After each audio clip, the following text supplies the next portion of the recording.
నా డ్రీమ్ని నీ డ్రీమ్గా మార్చుకొని ఇక్కడ వరకు వచ్చి, ఎందుకంటే పేరెంట్స్ సపోర్ట్ లేనిదే మనం ఏం చేయలేమండి.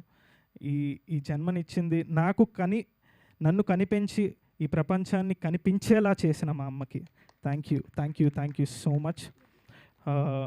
మా నాన్న అంటే నాకు చాలా ఇష్టం. మా నాన్న సారీ గైస్ మా నాన్న అంటే నాకు హీరో. చిన్నప్పటి నుంచి మా నాన్నని హీరోలాగే చూశాను. మా నాన్న ఎక్కడ తగ్గకూడదు. మా నాన్న ఎవరైనా అన్నా నాకు కోపం వచ్చేది. మా నాన్నని ఎవరైనా ఒక చిన్న మాట అన్నా నాకు కోపం వచ్చేది. అంటే మా నాన్న నేను ఎన్నో అనుకుంటాను, అరే నాన్న, ఎందుకంటే మన మనసులో అనుకుంటాం, అరే నాన్న చేయలేదు, నాన్న ఇది చేయలేదు, ఇది చేయలేదు. కానీ కనిపించకుండా చేసేది అమ్మ కనిపించేలా చేస్తుంది, నాన్న కనిపించకుండా చేస్తాడు. సో అలాంటి మా నాన్నకి thank you so much. This story ఇది రియల్ లైఫ్ నుంచి బేస్ చేసుకొని వచ్చిన ఒక స్టోరీ.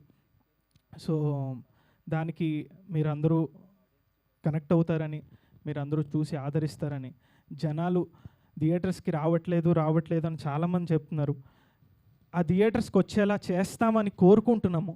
ఎందుకంటే అది మేము మా ప్రమోషన్స్ కానీ, మా కంటెంట్ కానీ, మా సాంగ్స్ కానీ, మా ట్రైలర్స్ కానీ మీకు నచ్చితే, వీళ్ళల్లో ఒక జెన్యూన్ ఎఫర్ట్ కనిపిస్తోంది అని మీరు భావిస్తే ప్లీజ్ థియేటర్కి వెళ్ళి సపోర్ట్ చేయండి.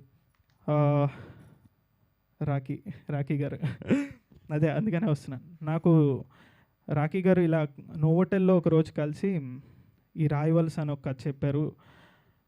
ఆ కథ చెప్పిన వెంటనే ఫస్ట్ ఆఫ్ ఆల్ నేను ఈ సినిమాని ఎందుకు చూడాలి అని 3 రీజన్స్ మీకు చెప్తానండి.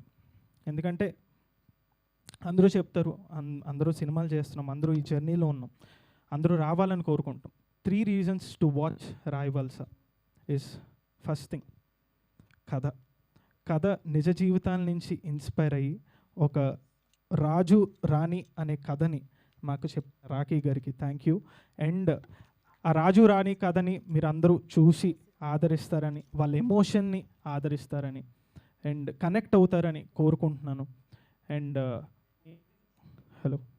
Main thing interval and climax, ఈ 2 హార్ట్ ఆఫ్ ద సినిమా.